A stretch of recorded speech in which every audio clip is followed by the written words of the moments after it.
buenos días y feliz domingo quinto de Cuaresma. Vamos a hacer esta homilía, reflexionar sobre las ideas que el Evangelio y sobre todo la primera lectura también nos han proclamado. Es la palabra de Dios que nos puede ayudar a vivir nuestra fe en el día de hoy, en nuestro tiempo. Vamos allá. En la primera lectura y en el Evangelio de hoy se nos habla de muerte y de vida. El Evangelio nos dice que Lázaro había fallecido y llevaba ya varios días en el sepulcro, y Jesús se acercó allí y lo devolvió a la vida. Se trata de una muerte física, la de Lázaro, y también se trata de una resurrección, pero no a la vida eterna, no al cielo, sino a este mundo. Es decir, más que una resurrección, llamaríamos un revivir, porque volvió a esta vida eterna, a esta vida terrena, y más adelante Lázaro moriría de nuevo. En la primera lectura también nos habla el profeta Ezequiel, de los israelitas. Los israelitas entonces comían, respiraban, trabajaban, dormían, se levantaban, se casaban, tenían hijos, celebraban fiestas, tenían enfermedades, sanaban. Pero todo esto los israelitas, según el profeta Ezequiel, lo hacían estando encerrados y enterrados en sus sepulcros. Eran muertos en vida, zombis, muertos vivientes. ¿Qué quiere decir esto? Bueno, pues entiendo, la explicación es la siguiente. Veréis, la extinción de la vida puede ser total en el ámbito humano, es lo que conocemos por el fallecimiento. Pero también puede haber muertes parciales del ser humano. Por ejemplo, hay muertes físicas parciales, como las dolencias, limitaciones, enfermedades.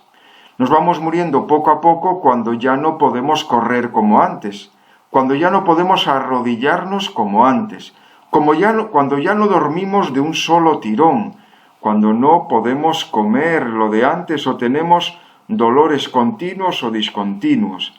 Eso va haciendo que nos vayamos muriendo poco a poco, lo que se llama la vejez.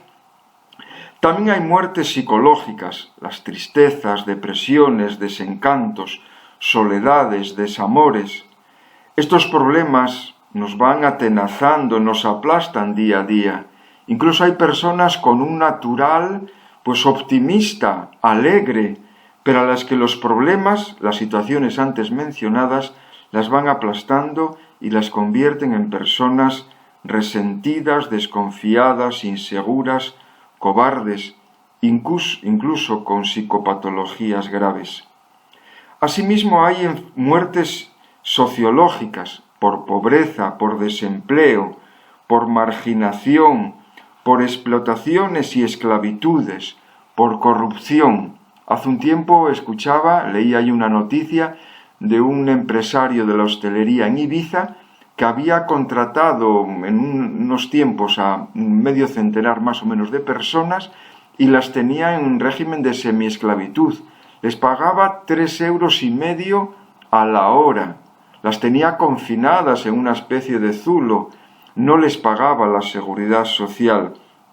Había hecho un negocio, lo calculaban los técnicos de Hacienda durante años, por valor de unos 36 millones de euros y nunca había pagado la cuota correspondiente al impuesto de sociedades, ni al IVA, ni a la seguridad social de sus trabajadores.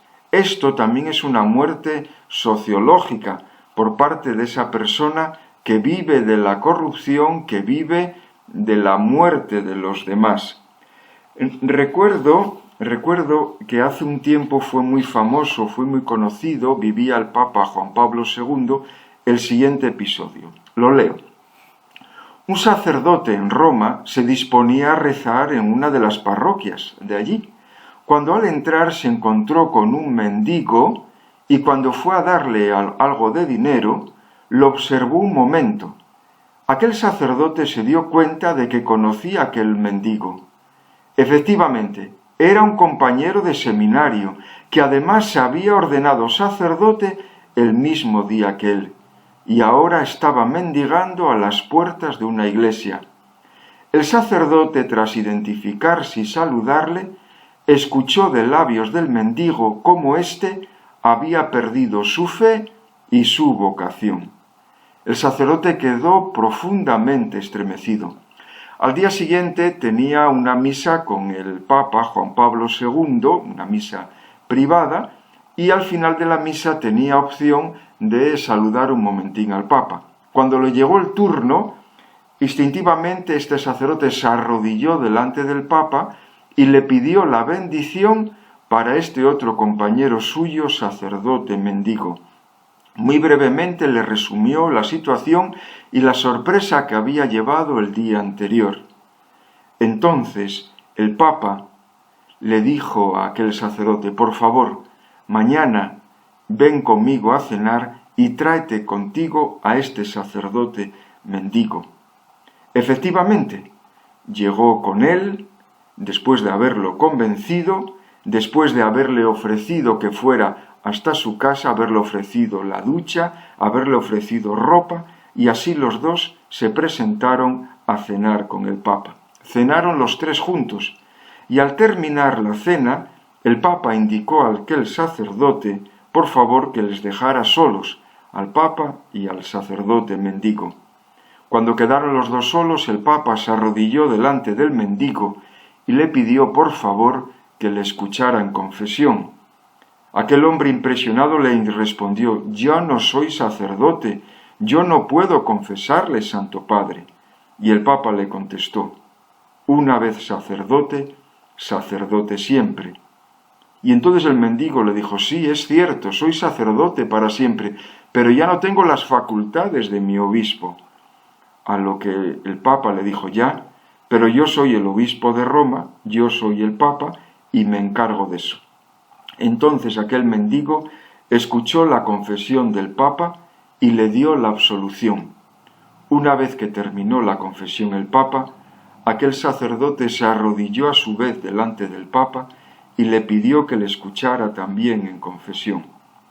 Confesando, lloraba amargamente, y al final Juan Pablo II le preguntó, porque aquel sacerdote había recobrado la fe, había recobrado las ganas, la ilusión, el celo pastoral de volver a ejercer, le preguntó el Papa en qué parroquia había estado mendigando. Y entonces el Papa le designó coadjutor de aquella misma parroquia y encargado especialísimamente de la atención de los mendigos. Bien, he dicho que hay muertes físicas parciales, hay muertes psicológicas, hay muertes sociológicas, también hay muertes culturales, pues de analfabetismo, de falta de oportunidades, de frustración, de vacío de valores. También finalmente hay muertes espirituales, los odios, los resentimientos, la dureza de corazón, los vicios, las esclavitudes íntimas, la falta de fe, los conformismos, las rutinas, la tibieza, nos va rompiendo por dentro, nos hace muertos vivientes, nos hace sepulcros blanqueados. Son estas algunas de las muertes que observamos en nuestra sociedad, que observamos en las personas que nos rodean, y estoy completamente seguro que nosotros, de alguna manera, participamos de alguna de estas muertes, en alguna ocasión o también ahora, y si no, tranquilos, que ya las iremos teniendo. Es bueno ver la muerte, pero la muerte, repito, no la muerte total física, sino estas otras muertes, porque si no tenemos un buen diagnóstico, si no tenemos una buena clarividencia para ver nuestra realidad y la realidad de los demás, no podremos luego aplicar la medicina, la terapia, la pauta concreta para la curación. Bien, muchos estamos encerrados en nuestros sepulcros, como Lázaro o como aquellos israelitas de los que hablaba el profeta Ezequiel. Y lo peor no es estar muertos, lo peor no es estar encerrados en estos sepulcros. Lo peor es no darnos cuenta.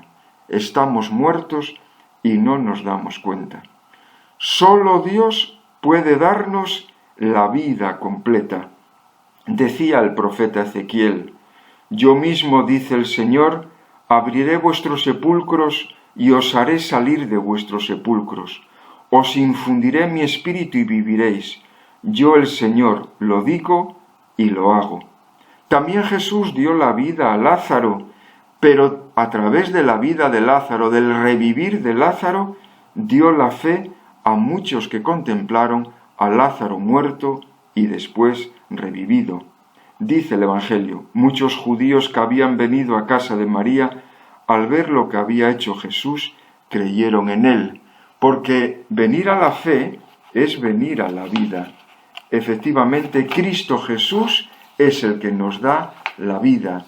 La vida no solamente física, sino la otra vida de las otras muertes que hemos tenido.